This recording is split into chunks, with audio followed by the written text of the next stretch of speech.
I expected to be inside today with the fan as it's very hot, but as there's no electricity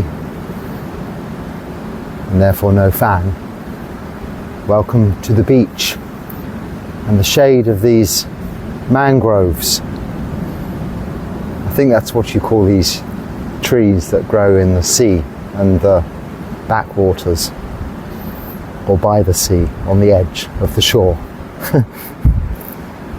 Where unfortunately this morning a poor tourist he was okay, but in the end, but very nearly wasn't. He went in the sea where there are strong currents, and he was very fortunate to have been noticed by, I think, his hotel owner or member of staff at the hotel. Having gone out into the water and not returned after a little while, he was able to get a boat to rescue him. But this does happen. People can go out to sea. It's happened to me, and the currents can take you rather unsuspectingly very quickly away. Especially, I think, us from the West, we are used to holiday resorts and swimming in safe areas where there is help at hand. And sometimes in these more remote parts of countries, although this is tourists are very well looked after here, this is perhaps not a particularly renowned tourist area, those support structures aren't so much in place. So if you come here, be careful. This man wasn't so careful and nearly it nearly ended in tragedy. But thankfully he's safe, and probably now will be very careful and not go in the sea above waist level, which is the recommended advice here. This is the Indian Ocean, after all. It's a very big ocean, goes a long way. I think its next encounter with land, apart from the Maldive Islands in between and maybe a few others, is Saudi Arabia maybe, I'm not sure, Arabian countries, or even Africa. We're quite far south, just 5 degrees above the equator here. Hence also the high temperatures. But there's a nice breeze sitting here, and I can comfortably waffle on without getting too flustered. So what's the proper way? Questions and answers, talking about your comments today. So what's the proper way to have and raise children? It seems to me if everyone was a monk and enlightened, humanity would cease to exist. Please help me understand. Thank you. So I think you are referring to the rule monks and nuns have of celibacy, and that if we were all celibate in the world, the human species would cease to exist, of course. Just trying to get the full interpretation of your question into my understanding. I don't think you mean what's the proper way to have and raise children. I'm sure you understand family life and how we raise children with moral virtue, and our guidance there is the Noble Eightfold Path. With regards to whatever faith or background or religion you are, this Noble Eightfold Path is primarily moral virtue. So we teach our children not to kill, steal, engage in sexual misconduct, lie, or take intoxicants. So this is how we abide by moral virtue ourselves, and how we teach, train our offspring, our children, to behave in society. I think that's common to all faiths and beliefs. But you're referring to, if you want to become enlightened, does that mean you have to say you cannot have a family? No, not at all. Myself, I'm not saying I'm enlightened, but I'm a monk, and I can no longer have relationships. As a monk, we're celibate, but formally I have had children in marriage, and not that you need to be married to have children, but they're grown up now and not dependent on me. They're self-sufficient and have been for a long time, and it is actually with their blessing and their understanding that I came away and ordained and became a monk. But the Buddha put rules and guidelines in place for societal structure, for the way society is. And we call this the fourfold assembly, meaning that in order for the Buddhist religion, the Buddha Sasana, so that is the Buddhist religion, the practice of the understanding and learning of Dharma and the continuance of that, for that to continue, there needs to be this fourfold assembly. So there need to be monks, nuns, or bhikkhus and bhikkhunis, lay men and lay women, or upasakas and upasikas. These are the fourfold assembly. Monks, men, nuns, ladies, lay men and lay women. Why? Because the Buddha instructed us specifically as monks not to go away and meditate in a cave, thinking back 2,567 years ago to the time of the Buddha and the formation of the early Sangha, the Arya Sangha, his noble disciples. If they were to have gone away and practiced, as they probably could, self-sufficiently, living on very little, they could have maybe picked a little food, local fruit to eat, even grown a little food themselves. There would have been water available if they were living in a suitable place. They could have lived self-sufficiently, attained to enlightenment through their practice, and never to have been heard of again. Now this would not have continued the Buddha Sasana, this Buddha religion. Saddha, faith in Buddhism, would not have even had the chance to develop. Oh, my little lizard friend is back. Maybe he'll come this way. We had a dog as well. I had joining me earlier too. So all the creatures are out to listen to our talking today. If, though, the monks had gone away into isolation like that, that's all their audience would have been.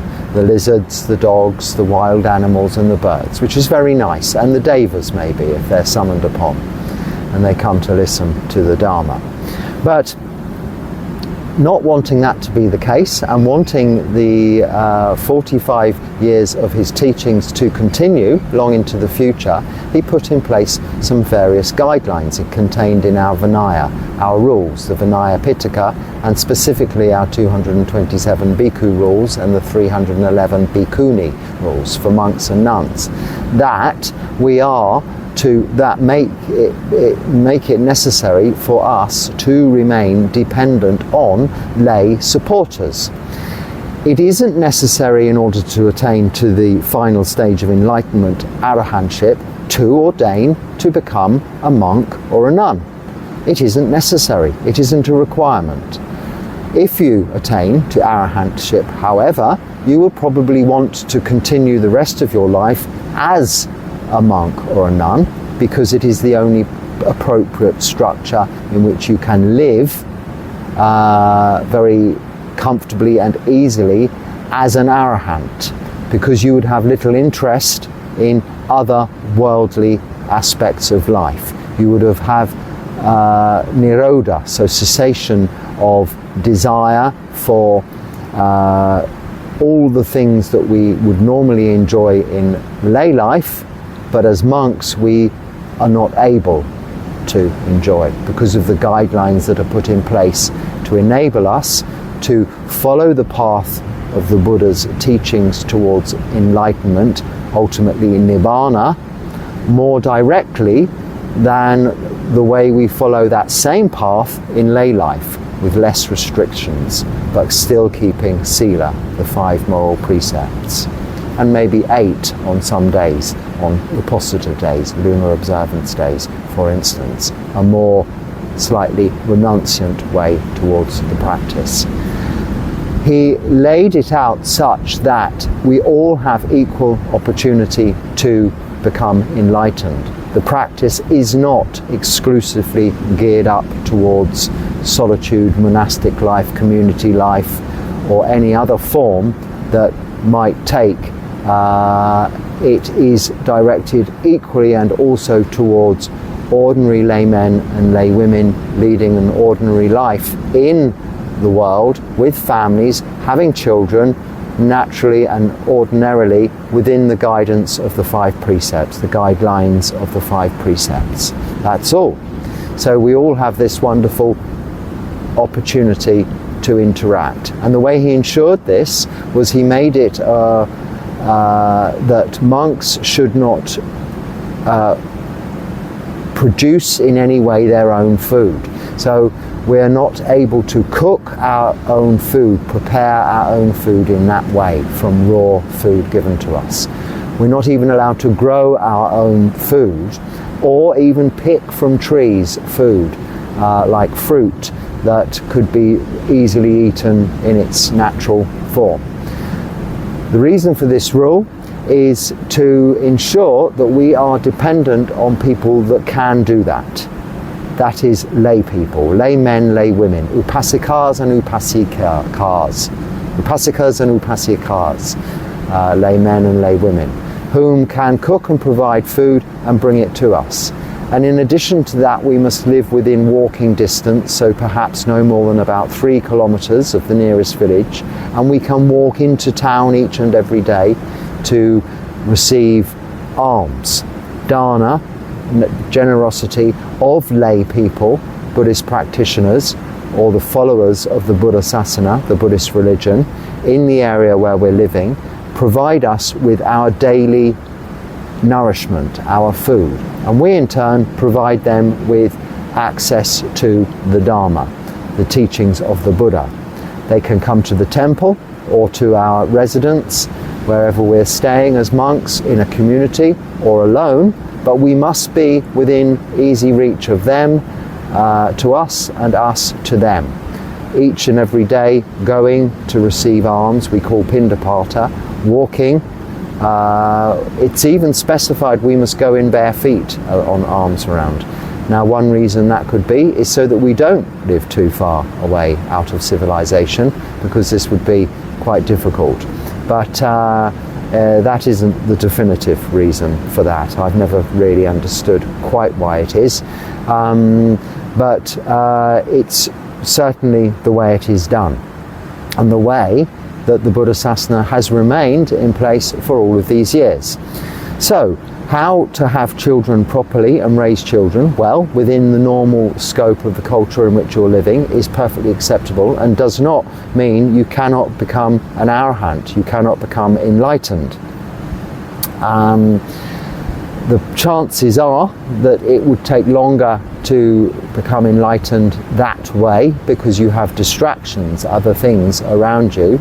But in ordination also, you have distractions and other responsibilities, especially living in a community or even living alone in solitude. You have to survive. So you have to go on pindapata each day and ensure and hope you get sufficient food to survive for the next 24 hours. Especially if we're alone, we'll just eat just one meal a day, and then hope the next day we'll also get food. Whatever the weather, and if your health is such that you cannot make it, you are reliant then hopefully that people will come to visit you at your place of residence and bring you food. So this interdependence is essential.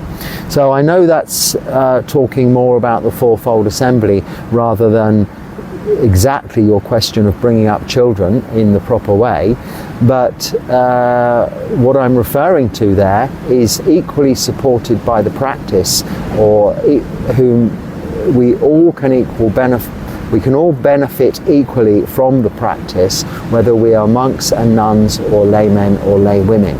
So as laymen and laywomen, there is nothing to stop us having children.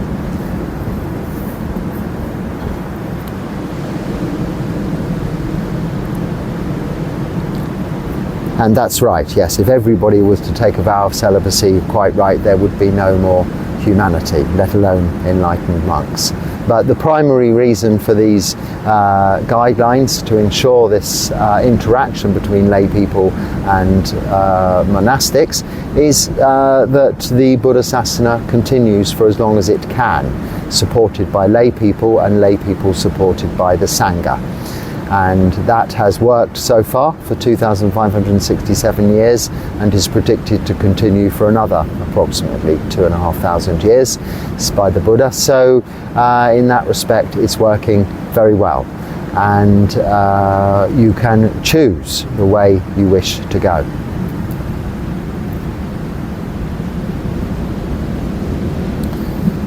So I hope that answers that. Would you recommend using a timer for meditation which can make a sound every 10 minutes, for example? It happens often. I believe I meditated for 40 to 50 minutes, but it was actually just 20 minutes.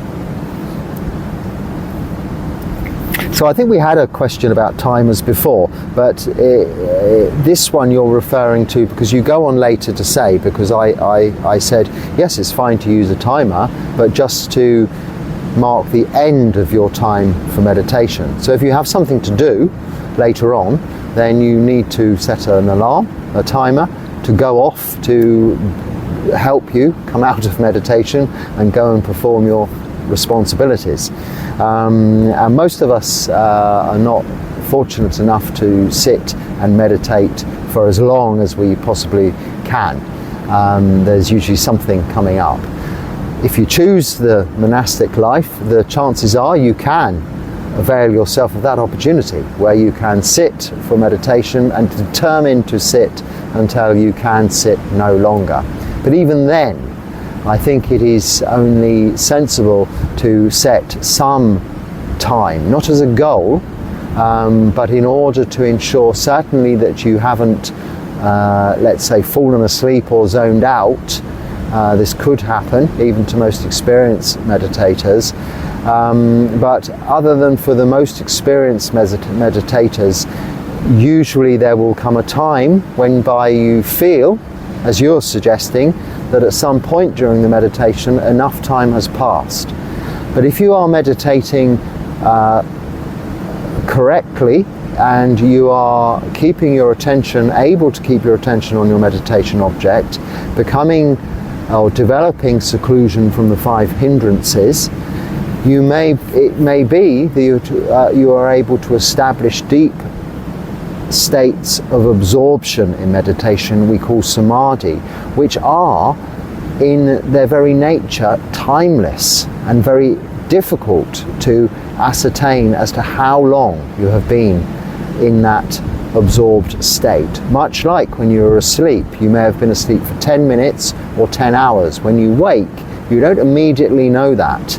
Time doesn't exist in that kind of sleep as it does not exist in absorbed meditation.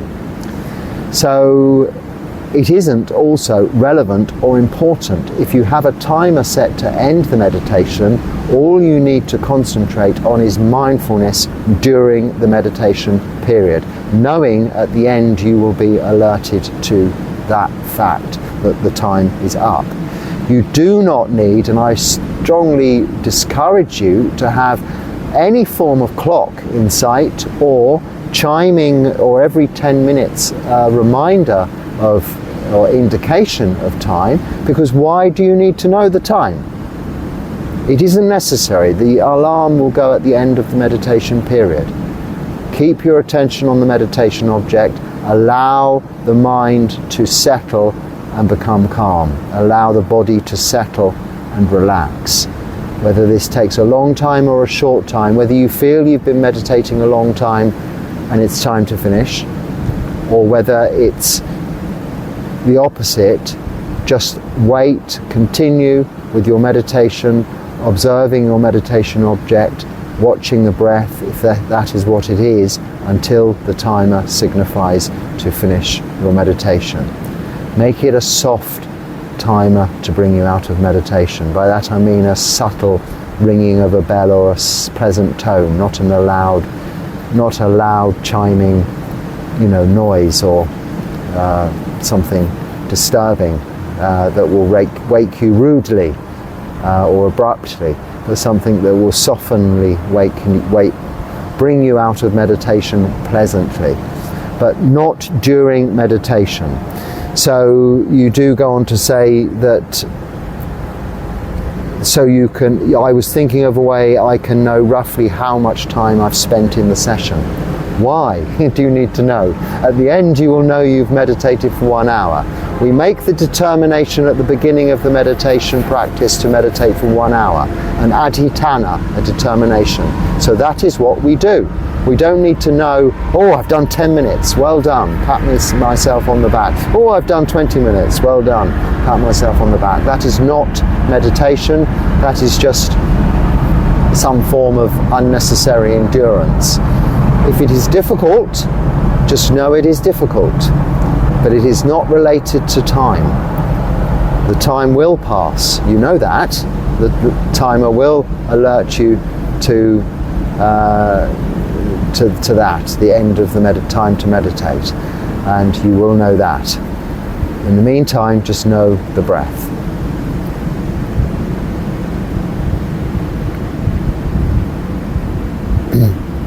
And on time, apparently there's been a time zone change on the east coast of the USA, and that's changed when you get to see these videos. Well, also in Europe, well, certainly in UK at the end of this month. I'm not sure where we are. I think we're in the middle of this month now. There's also a time change.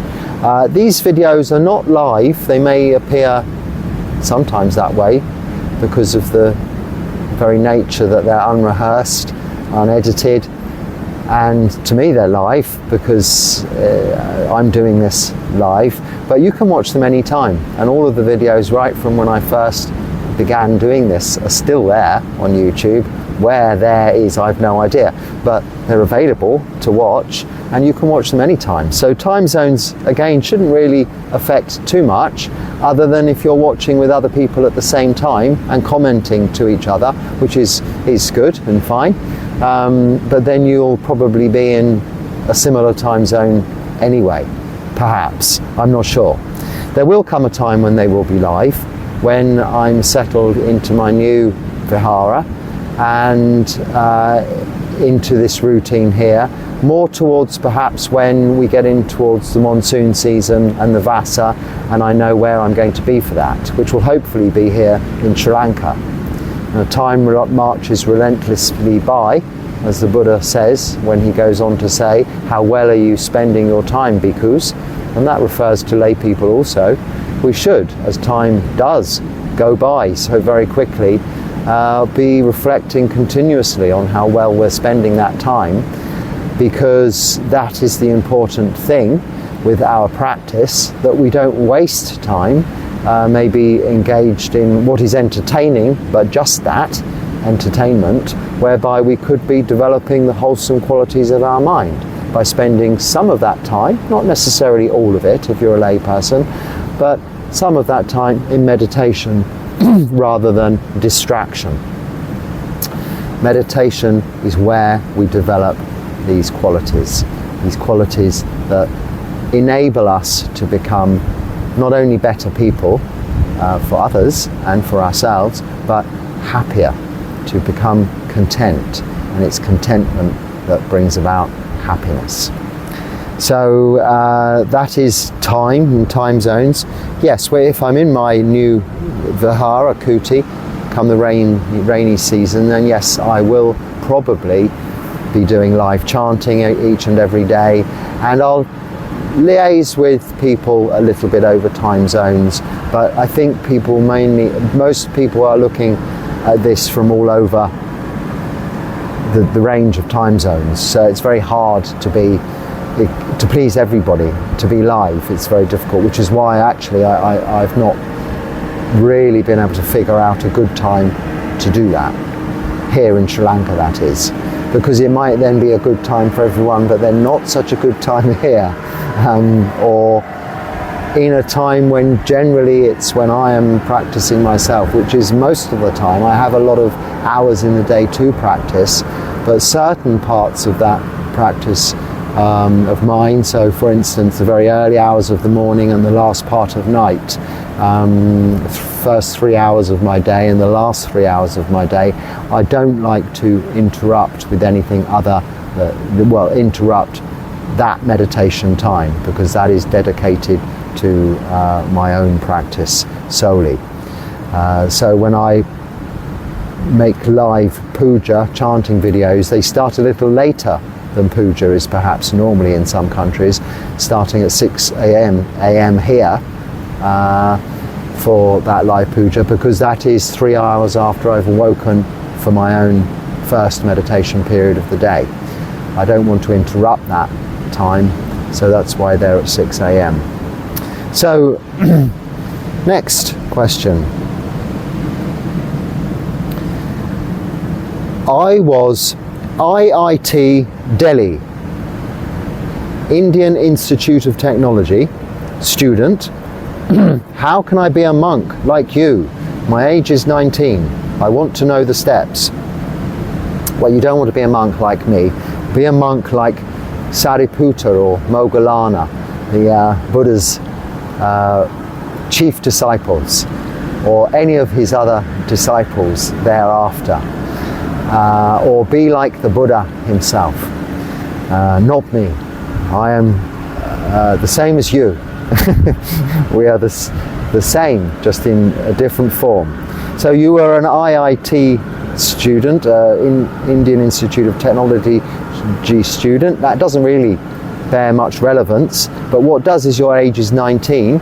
You can ordain as a samanera at more or less any age. The minimum age is that of one whom can chase a crow. So as long as you can get on your feet and chase a crow, you're old enough to ordain as a samanera, a novice monk. But a bhikkhu ordination cannot take place until your 20th year. Actually, you have attained the age of 20, so you'll be in your 21st year. You have to be 20 years of age minimum to ordain as a bhikkhu. But that's okay, because it takes 2 to 3, if not 4 years before you can become a fully ordained monk anyway, a bhikkhu. So there is a video, and I've sent you the links on this in more detail. But as you're in Delhi in India, maybe contact the Mahabodhi Society of Bangalore. Just Google that, Mahabodhi Society of Bangalore, and approach them, express your interest, maybe visit if you can. It's quite a long way from Delhi, but it's easily accessible by various means of transport. Maybe go there, spend some time with monks in a monastery. This is the first step, spending time in a Buddhist monastery around monks. First a few hours, then maybe a night, then maybe a few nights, and then maybe a few days, few nights, few weeks. Gradually building up your time, staying, helping, working in the monastery, taking on responsibilities and duties, being around monks and learning what the Buddha taught us in terms of the suttas, how he taught the Dharma, and also how he taught us to live in monastic life. You learn this living with monks. At some point, if you are still of the resolve to take ordination at some stage in your life, then you could take anagarika ordination, which is when you decide to go forth in terms of wearing some form of white clothing, white robes, but robes in terms of the first stages of ordination. Anagarika ordination is renunciation, but not full renunciation of your outside interests, to live permanently in the monastery without using money, so on 10 precepts. So without entertainment, giving up your phone, giving up money, giving up beautification, perfume, shaving your head and living on one meal a day or not eating afternoon, living with the monks as they do, as a way of practicing to become a samanera at some stage. Usually after about a year of that, and in some places they would call that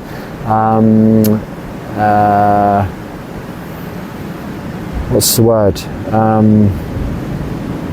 It'll come to me in a minute. But you're like a temple boy, assistant. So you do a lot of, so you can be doing the cooking and the cleaning and the helping of the monks. These duties that need to be done, and some of the duties that monks are unable to do, you would perform by way of assisting the Sangha. This is a way of also being around monks, seeing how they live and seeing whether you'd like to continue with your aspirations. Then if you're fortunate, you can keep asking, and one day they will accept. You can become a samanera, take that first stage of ordination, novice ordination, when you take a further 75 training rules, precepts, which are really on etiquette, monastic etiquette, how to wear your robes, how to eat, how to lay down, how to sit, how to walk in public, even how to go to the toilet, all of these things, so that you start to learn to really be like a monk. And usually you'd spend at least a year, if not 2 years, as a novice monk, a samanera, before you would be able to be accepted fully into the Sangha and take Bhikkhu ordination, which is called Upasampada. So it's quite a long process. So you have plenty of time, you're young, go to a monastery. There are some Buddhist organisations and monasteries in and around Delhi, so much nearer to you than Bangalore, and one that is also supported by the Mahabodhi Society organisation, but I'm not sure of the details as to where they are. You would have to just Google that or ask around any Buddhist clubs or Buddhist people you may know. If not, contact Bangalore and they will point you in the right direction and help you do what you want to do. I hope that's useful. But watch those other videos, they hopefully explain it better. Okay, so I mentioned that I didn't know what astral projection was and that it wasn't relevant to Buddhism, and you have, this subscriber has kindly going to explain it to me. So rather than just say, well, it's got nothing to do with Buddhism, I will explain why, but let me read this explanation to you.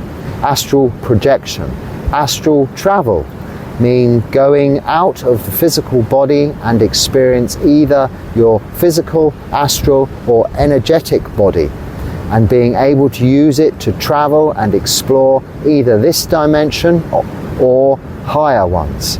And is this not practiced by Buddhist monk? I thought that was why there was a don't eat after 12 rule. In Buddhism, just finding peace. Is Buddhism just finding peace? ? I honestly thought people became monks to explore these higher realms. Okay, so people don't become monks to explore higher realms, or nuns to explore higher realms, or even Buddhists to practice sila, samadhi and panya to do these things. If you want to travel, you can travel all around the world these days in aeroplanes, or if you're a monk, people invite you all over the world to different places, and they even arrange this for you. So you can be very fortunate to do that. But likewise, this has got nothing to do with the practice of sila, samadhi, panya. Samadhi, meditation, is not another way to travel. We don't wish in meditation to explore other realms, but to experience a glimpse of freedom from suffering that is not to be attained. It can be reduced in other realms, but this is not the end goal. That is rebirth into another realm, which also is impermanent, and you can fall back into lower realms depending on karmic actions of former previous lives. This is not our goal. Our goal is simply to become free from suffering in this lifetime, to become happy, content with what we have, and for that to be very little. To eradicate desire. By that I mean eradicate greed, hatred and delusion, the three root defilements. Those are the causes of desire, thirst, craving that pull us back into rebirth over and over again, even into these higher realms on astral planes or other universes, whatever you may be experiencing or describing here. This is not the point of Buddhism. This is not the point of becoming a monk or a nun. Eating after 12 is nothing to do with it. The reason we don't eat after 12 is because we are dependent on lay people for our food, as I explained earlier, and we don't want to make them busy all day, bringing us 3 meals a day. We want them to be able to give us some food in the morning, and for us to have been finished eating that food by the afternoon, so by 12 o'clock, which is noon. So afternoon, we are free to practice meditation. Lay people don't have to worry about feeding monks and nuns until the following morning, the following dawn, the following day. It frees them up for their work or their duties or their responsibilities or their practice, and it frees us up for our practice also. That is the reason. But our practice is not to explore, experience, or enjoy even phenomena that arises during our meditation. Wondrous phenomena of piti and sukha, sukha and piti, so physical rapture, mental happiness and joy, pleasure and delights can occur as phenomena whilst meditating, and do occur as phenomena while meditating. But we are not to get attached to those either, but to experience them and see them for what they are, as something of an experience of phenomena in either seeing, hearing, smelling, tasting, touching, feeling or thinking about, and just that, nothing more than that, because it is all they are, conditioned things, again impermanent. All you describe here in astral travel is of conditioned things. Nothing is permanent in the conditioned realms of existence. What is unconditioned, what is the deathless and freedom from suffering, is that which is indescribable, not dependent on the sensual basis of seeing, hearing, smelling, tasting, touching and thinking about or understanding, but to be experienced as freedom, seclusion from that. So anything you are experiencing through other practices, yogic practices, tantric practices, meditative practices of any kind that invoke such phenomena, is just another form of more understandable, more accessible distraction, such as entertainment, watching a movie, or distracting yourself by perhaps going out with friends, socializing, or changing the mind's changing the mind's outlook by intoxication, or by literally getting on an airplane and exploring the world. This is nothing morally wrong with this. This can all be done. But it isn't a realization of the truth of suffering, the cause of suffering, which is desire, the end of suffering, and the path leading to the end of suffering, the Noble Eightfold Path. So it is a slight misunderstanding you have there as to why Buddhist monks become monks, but that's not to say that there aren't other forms of renunciants wherever you may be or in the world that are not looking towards developing freedom from suffering in this lifetime in the same way that Buddhist monks and nuns or even Buddhists are, but maybe are looking for other realms of distraction. But in this day and age there are so many other realms and forms of distraction that one can use and available to most people in society in the modern world, that the choice is abundant. But all of it is impermanent. all of it is unsatisfactory, and none of it was within our control. I have a fan in my room. It's nice to sit under the fan and talk to you like this, but out of my control is electricity supply, which isn't on. So I'm sitting here and I'm experiencing a breeze coming off of the ocean to cool me. But again, this is not within my control. It could change any minute and become very hot, as the current changed for the poor man in the sea this morning, who's now probably quite fearful of going into the sea, as I am, because it's happened to me twice now, once in India and once here. And it is a very close, you come very close to death.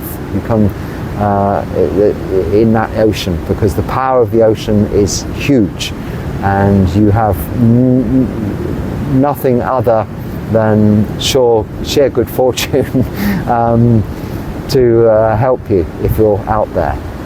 I was fortunately able to just about grab the bottom and get back in on one occasion. On another occasion I hit dry land, but here in this particular location there's no other land to bump into, so you go a long way and you drown, or you burn in the sun and drown. So this is the impermanent nature of our bodies, which are experiencing all of these things. Other dimensions and higher ones are just the other realms. I mean, in Buddhism there are 32 or 31 or 32 realms of existence, from the hell realms up to the highest godly realms or heavenly realms. And we're not even striving to attain to those higher realms, because those too are impermanent. Nothing is permanent. So in order to break free from the cycle of rebirth into any of these realms, we need to have an understanding of the Dharma, and to practice and to be able to follow the Noble Eightfold Path to its end, and that is the attainment of arahantship and nibbana. So I think that's all of the comments caught up with for now, and hope there's something in there that's useful for you. If not, let it go and don't think about it. In the meantime, be happy and stay well. Until next time, Sukhi Hotu.